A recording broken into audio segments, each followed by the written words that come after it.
observation of being the fool and wanting to be the hero is that there's so many voices of this dragon or sights or judgments that prevent a human to do something in their lifetime, like to do lots of things in their lifetime. Like, how many things have you been held back from because of some personal judgment about what you think you are compared to that outside world?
This is the hero's journey mind map that I just sketched out yesterday.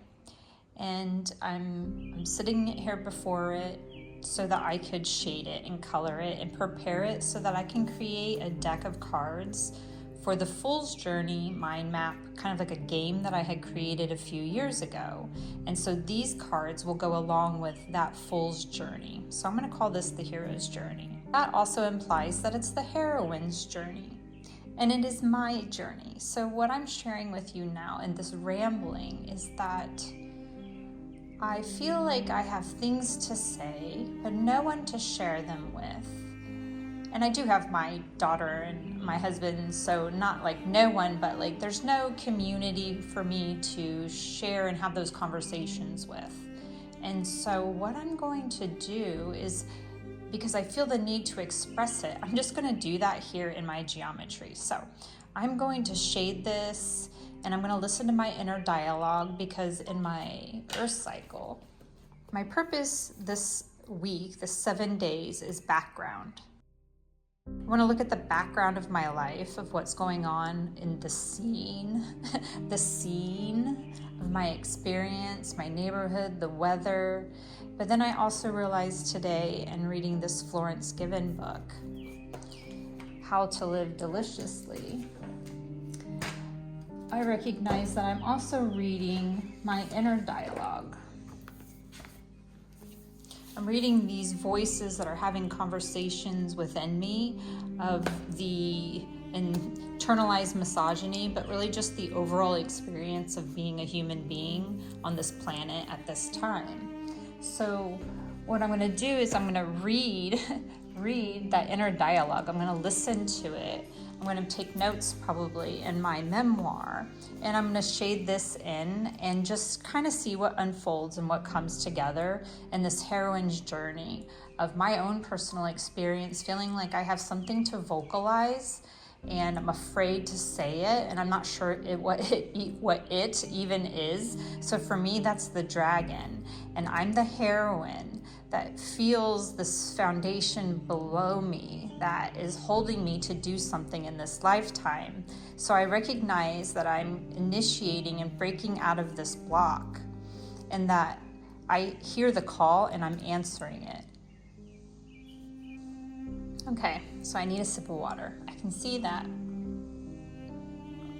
I feel very passionate, and almost, my voice got scratchy, almost angry frustrated sounding. So I'm going to just shake that off and just take a deep breath.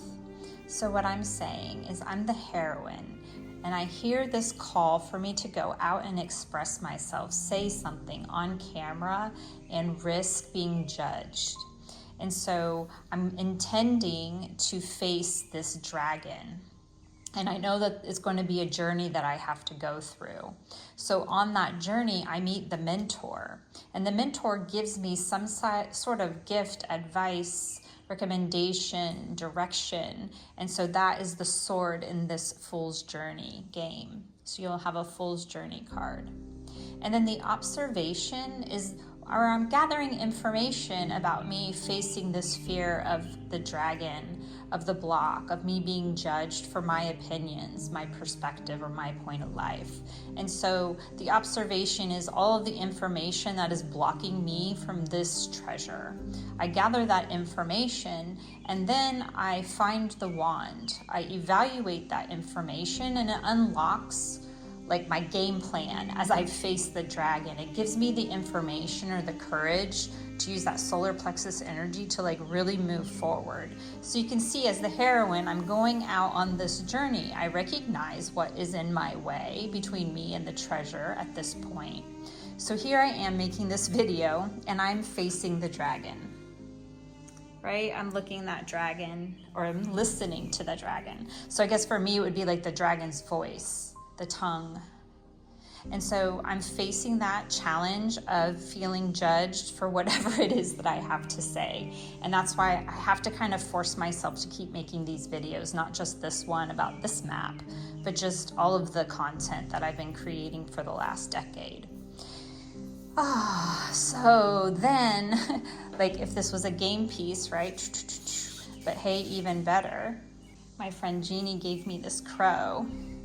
I've moved through these phases, stages of this mind map that I have, that I use for time cycles, lunar cycles, daily, weekly cycles, and in this Fool's Journey game that I've created, that then I face the dragon square on, and then this dragon is now within me. It is not an enemy, it is part of me. And so now I get to elevate, and I get to seize that treasure. That treasure is mine. I can do whatever I want with it.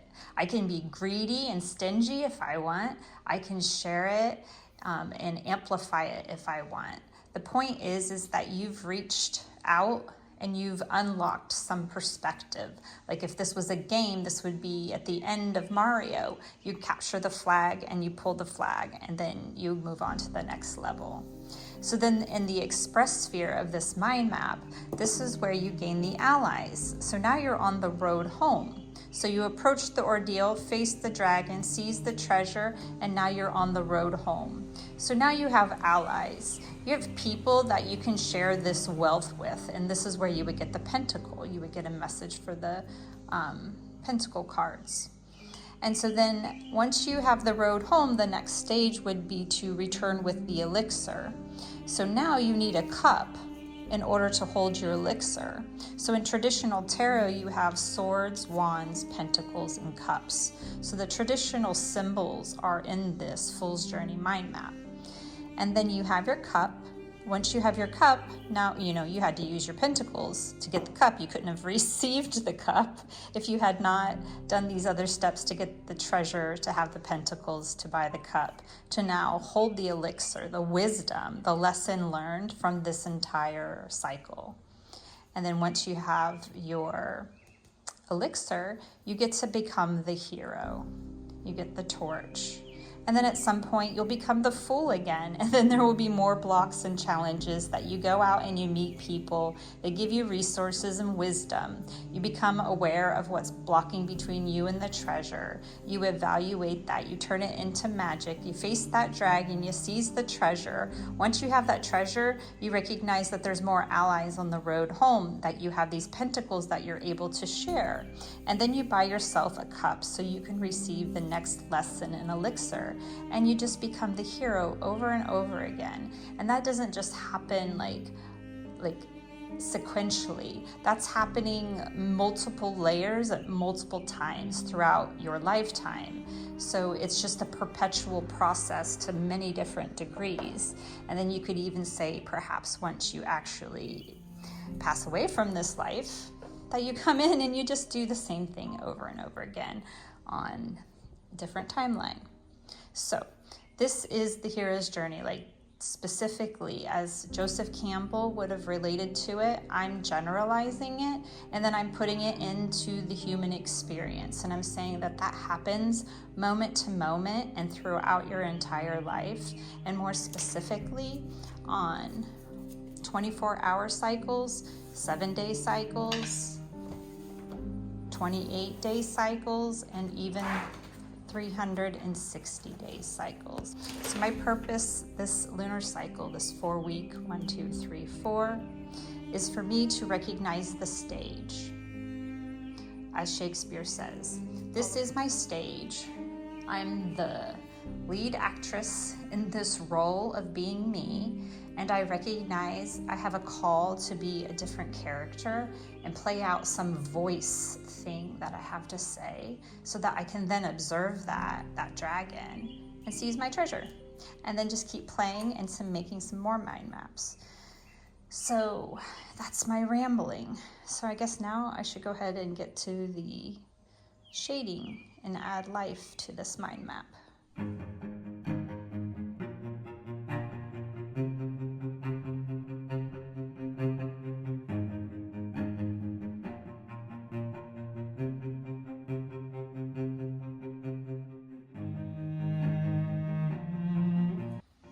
Okay, so what I realized is I had nothing to say.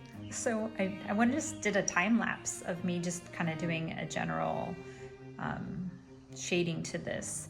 And I did it completely different than normal because my little paper shading things are not very sharp at this point. And if I just keep making it bigger, I can't get in and do those fine details. So this time I used a colored pencil, and I do often use colored pencils in different shades of gray and black to do the shading of my mind maps. It's not an uncommon thing for me. I usually do it at the finish though, at the end. And so this time I used my light gray pencil and just went in and I shaded everything. And as far as like reading what my inner dialogue, that background information that was taking place in my mind, I have no idea. That's why I had nothing to say. So I was like totally in the zone of doing the shading and like seeing it. So I feel like I'm really pleased with how I approached this one creatively, that I went with the color pencil first and just looked at it as a whole piece of artwork instead of doing one drawing at a time. And a few years ago, I did a whole set of these kind of like creative mind maps, and that was called the Grimoire, and I published it, like I printed it and hand published it. And so I know that there's some of you out there that have that. But in those ones, I did one drawing at a time. And so it was a very much different energy than coming up with all of the symbols at one time. So I guess if there was anything that I have to say, it's really about this creative process of approaching the same exact thing, but from different angles. And obviously all of the geometry, that's something that interests me. Now I'm going to go ahead and zone into each one, and maybe then I'll have some sort of inner dialogue or something to say to face this dragon of whatever it is that I'm trying to get at on the other side of this treasure, on the other side of this dragon, the treasure that I'm seeking. So yeah, let's kind of go dive into each rabbit hole of the symbols. Okay, so I set everything up and I was already starting to hear the voice of the dragon in my head. What I recognize is I've been making these videos for almost a decade now, and oftentimes there's just so many times I want to make one, but there's something that prohibits me, and it's my appearance. It's this idea again of the books that are written by Florence Given, that is, women don't owe you pretty. The judgment that I'm hearing is that I have like something on my fingernail, and that is because they paved the road last week, and this morning Ryan was pointing out that there was tar on the car, so I was like trying to flake it off, and so obviously I didn't get it off, wash it off well enough. So I'm like, fuck, I'm making this video and I want to be perfect, you know? I have wrinkles, I'm 50 years old, I have veins that are starting to become even more prominent than they used to be, and that the observation of being the fool and wanting to be the hero is that there's so many voices of this dragon or sights or judgments that prevent a human to do something in their lifetime, like to do lots of things in their lifetime. Like, how many things have you been held back from because of some personal judgment about what you think you are compared to that outside world? So in this mind map, everything kind of below here is more of the familiar world, and then you cross the horizon and you go in the the outward world, the unknown that is not familiar to you, and that's when you're facing this dragon. So right now, as where I am in this map, to go ahead and start, putting in much more detail, is the purpose is the hero. I want to become the heroine of this map.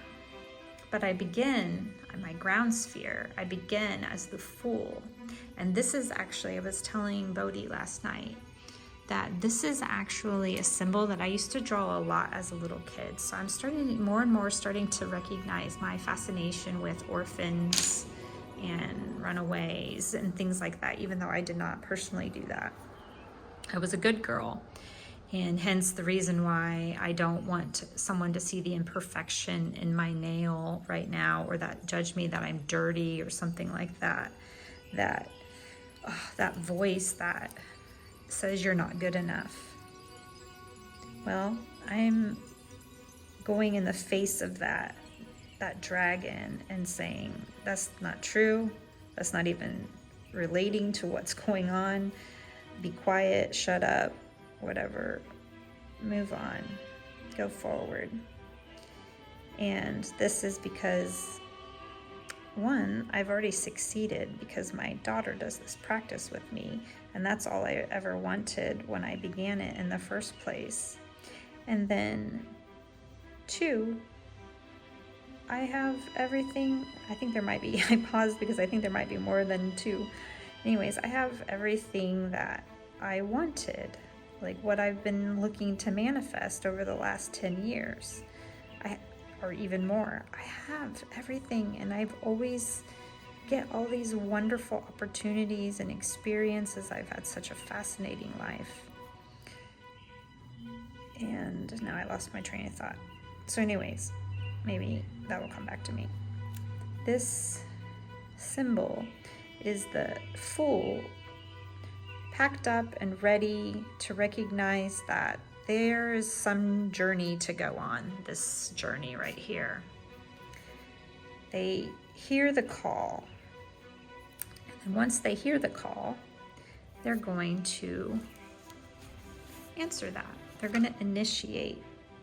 They're going to go out on this journey, on these quests that this map will take them on. And so to me, this is kind of like the human experience, as Joseph Campbell has beautifully laid it out in The Hero's Journey. And then there's a woman, please forgive me of her name, that has written a book. She was connected with Joseph Campbell in the beginning of their relationship, their professional relationship. And she wrote The Heroine's Journey. So basically, this is the giant block, the boulder, the thing that is blocking. It's fear, right? This is fear of the unknown, of what might happen. Instead of what might happen being something good, it's fear. And so when you hear the call and you decide to answer it, there's something that breaks open in you that gives you enough courage to go out on this journey, to take the first steps to begin So like it's very common in movies that the hero does not accept that they could be the hero and they deny it. But this is the point where you accept it. Okay, so this is the, oh, let's get that leaf. So the thing about these mind maps that I find interesting is that even though I was going to be looking over here to work on that one, my eye caught that leaf was not done. So that's always what's taking place when I'm doing these, is that like when I go over and I look at my old ones, like what stands out? Like why is that grabbing my attention? Like those specific words or image, symbol. So this map and all of them are really, it's all about symbolism. And in this symbol, this is the mentor. It brings you some light. It brings you perspective, some kind of piece of advice or wisdom. And so this is like a light or information that you'll now carry with you once you've accepted and moved beyond that initial fear.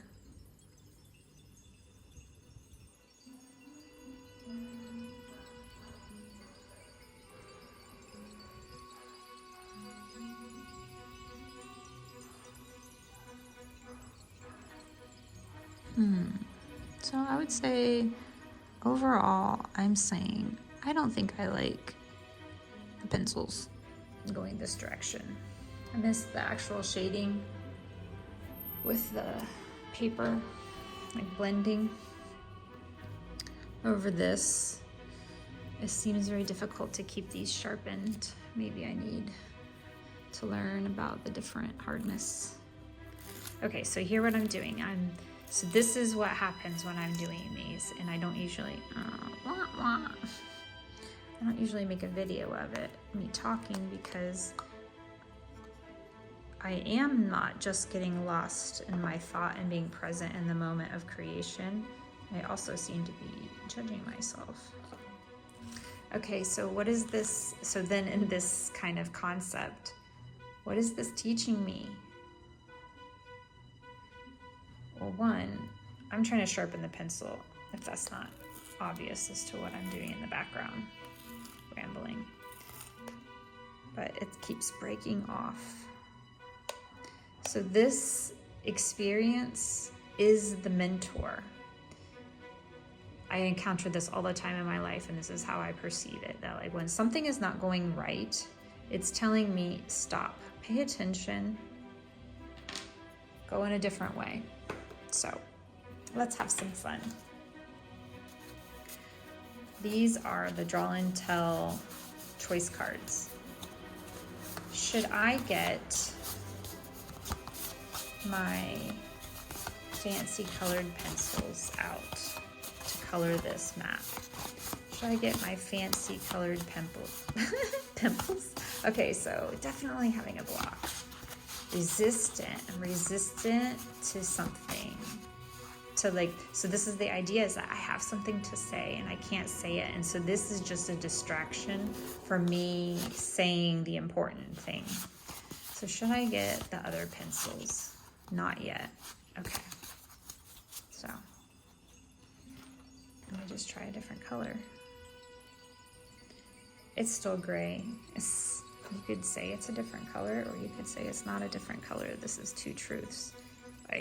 Now there's the blood stuck in there. So is this as frustrating for you as it is for me? And should I cut this out of the video? And just pretend like it never happened. But then that's not fake. Oh, I never actually sharpened it. Then that's not real, that's fake. Are you kidding me right now? Okay, maybe this pencil sharpener is shite.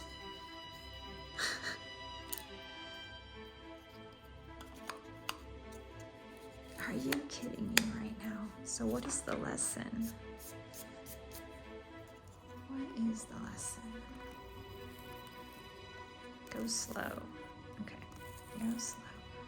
So The only thing that I'm ever doing is I'm judging myself harshly, or probably somebody else, but always myself. Oh, look at that. Bam.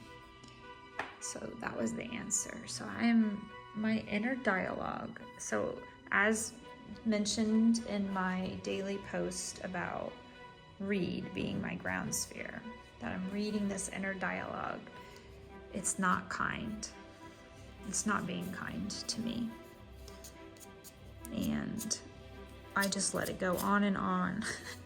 And so the mentor's saying, don't do that anymore.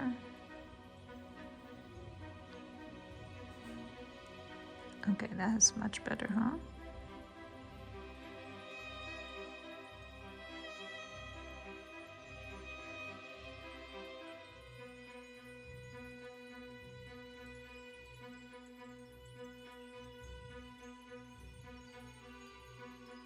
Okay, so I could see that very fine detail. I was lost in it. I couldn't hear, I couldn't talk, I couldn't say something out loud. But there was definitely internal dialogue going on. What was it? So isn't that strange that you could be thinking and not know what you were just thinking? And I don't think this is an old age thing. I think that this is like a psychological thing where if you have probably a harsh inner critic, you know, basically the aces, that there is inner things going on inside your mind that you're hearing. You're just overhearing it. This is what Florence given in the book. I should just leave the book out because I keep referencing it. Living deliciously. Women living deliciously.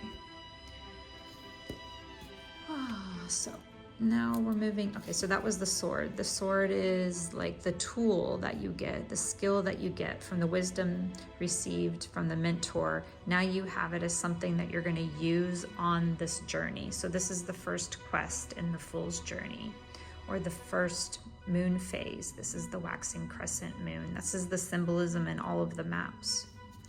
And so then once you meet the mentor and receive the sword, now you're going into the observed sphere. This is the threshold. We are going to cross this threshold so that we can receive that wand, that magic.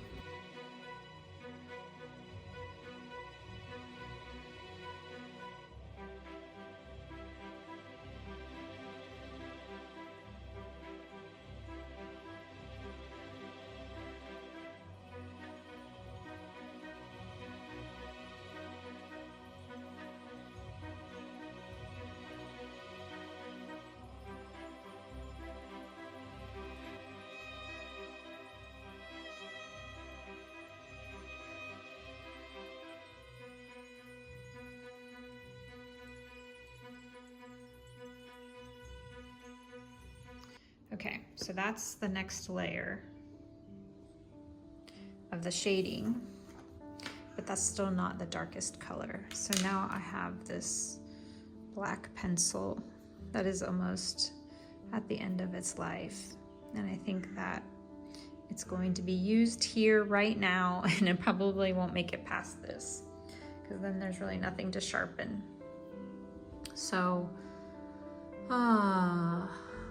I feel like if I read, the inner dialogue, is that I feel disappointed in myself because I wanted to say something grand, or like I had some expectation that some, lesson was going to come forward, but I realized that, oh no, I feel, oops, see, I'm distracted. I feel very clammed up in that I cannot speak freely. And that means that there's a lot more inner dialogue to explore in this Fool's Journey that, I've gone out, I recognize, low battery. Okay, there's another one of those symbols. It's a low battery. That's my energy right now. So I'm judging myself as not capable of communicating my message, but maybe I've spent enough time on this today and I just have a low battery and I need to know when to rest. I don't just have to jump in and approach the dragon. I can recognize what it is, get the wand, and then camp out overnight, refuel with some good food and some company, and go forward on another day.